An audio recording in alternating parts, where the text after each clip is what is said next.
Hi friends எல்லாருக்கும் வணக்கம். So இன்றைக்கி என்ன பார்க்க போகிறீங்க அப்படின்னா அழகு 3ல் தமிழில் சிலபஸ் வைஸ் போய்கிட்டு இருக்கோம். ஸோ இந்த மந்த்துக்குள்ளே, அதாவது டிசம்பர் மந்த்துக்குள்ளே யூனிட் 3யும் முடிச்சிடணும், யூனிட் 6ஐயும் முடிச்சிடணும். அதுதான் நம்மளுடைய டார்கெட்டாக இருக்க போகுது. ஏன்னா இது ரொம்ப ஈஸியான இது அப்படிங்கிறதுனால டக்குன்னு நம்ம முடிச்சிடலாம். ஓகேங்களா? ஸோ எப்படி அவங்க ட்விஸ்ட்டாக கேட்டாலும் அதை நம்ம வந்து யோசிச்சு போடுற மாதிரி இருக்கும். மேக்ஸிமம் அப்படி தான் இருக்க போகுது. ஸோ அதுதான் சிலபஸ் வைஸ்ன்னு கொடுத்துட்டு அவங்க இஷ்டப்படி கொஸ்டின் கேட்குறாங்க இல்லைங்களா? ஸோ அது வந்து நம்ம பேசிக் வந்து நம்ம தெரிஞ்சுக்கணும். ஓகேங்களா? என்னோடய ஷார்ட் நோட்ஸ் உங்களுக்கு கண்டிப்பாக யூஸ்ஃபுல்லாக இருக்கும். அதுவும் ஹவுஸ் ஒய்ஃப்க்கு ரொம்ப ரொம்ப யூஸ்ஃபுல்லாக இருக்கும். ஏன்னா கிடைக்கிற 1 மணி நேரம் டைமில் எல்லாத்தையும் முடிக்கணும், தமிழ் உள்ள எல்லா சிலபஸையும் கவர் பண்ணணும் அப்படின்னா இந்த விஷயம் உங்களுக்கு யூஸ்ஃபுல்லாக இருக்கும். என்னோடய ஷார்ட்ஸ் வீடியோவை பார்த்தாலே உங்களுக்கு மேக்ஸிமம் ஃபுல்லாக கவர் பண்ணுற மாதிரி வந்துடும். ஓகேங்களா? ஸோ டைம் வேஸ்ட் பண்ணாமல் ஸ்டார்ட் பண்ணிடலாம். ஓகேங்களா? ஸோ ஃபஸ்ட்டு என்னது அப்படின்னா வேற்றுமை அப்படின்னா என்னென்னு பார்க்க போகிறோம்.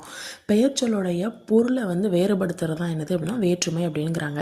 என்னடா புரியாத மாதிரி இருக்கும். ஸோ இப்போ எக்ஸாம்பிள் பார்த்தா கண்டிப்பாக புரியும். இப்போ ராமன் கண்டான் அப்படின்னு சொல்கிறாங்க, ராமன் வந்து பார்த்தான் அப்படின்னு சொல்கிறாங்க. ஆனால் இந்த வீடியோ பாருங்கள், ராமனை கண்டான். அப்போ ராமன்கிற ஒருத்தரை போய் அவனை அந்த பையனை வந்து பார்த்துருக்கான் அப்படின்னு சொல்கிறாங்க. ஸோ அப்போ இது ரெண்டுக்கு டிஃப்ரெண்ட்டாக இருக்கிறது என்னது இருந்தால் ஐ அப்படிங்கிற ஒரு உருவு தான். ஓகேங்களா? ஸோ அப்போ அதான் சொல்கிறாங்க, இந்த ஒரு பெயர்ச்சொல்லுடைய அந்த பொருளையே மீனிங்கையே மாற்றுறதுனால என்ன சொல்கிறாங்க அப்படின்னா வேற்றுமை அப்படிங்கிறாங்க. அது மட்டும் இல்லாமல் இந்த பெயர் சொல்லி இதான பெயர். ஸோ இந்த பெயர் சொல்லோடு இணைக்கப்படக்கூடிய இந்த உருவு, இந்த அசை தான் என்ன சொல்கிறாங்க அப்படின்னா உருவுகள், அதாவது வேற்றுமை உருவு அப்படின்னு சொல்கிறாங்க. என்னென்ன வேற்றுமை உருவுகள் இருக்குன்னா ஐ, ஆல், கூ, இன், அதுக்கன். இது சின்ன வயசுலேயே நீங்கள் படித்த ஒரு விஷயம். இன்னும் எக்ஸ்ட்ரா சின்ன சின்ன விஷயங்கள் வரும். ஓகேங்களா? ஸோ நெக்ஸ்ட்டு வந்து பார்த்தீங்க அப்படின்னா சில இடங்களில் பார்த்தீங்க அப்படின்னா இந்த மாதிரி சின்ன சின்ன எழுத்துக்களாக வராமல் ஒரு முழு சொல்லே வருமா.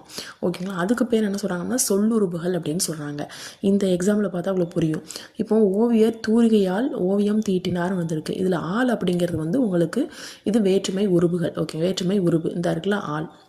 இப்போ ஓவியர் தூரிகை கொண்டு ஓவியம் தீட்டினார் வருது. ஸோ இப்போ கொண்டு அப்படிங்கிற ஒரு முழுச்சொல் வந்து வருது. அப்போ இது வந்து சொல்லுருபு. இது வந்து உங்களுக்கு வந்து உருபு அல்லது அசைன்னு சொல்லலாம். இது வந்து என்னது உங்களுக்கு சொல்லுருபு. ஓகேங்களா?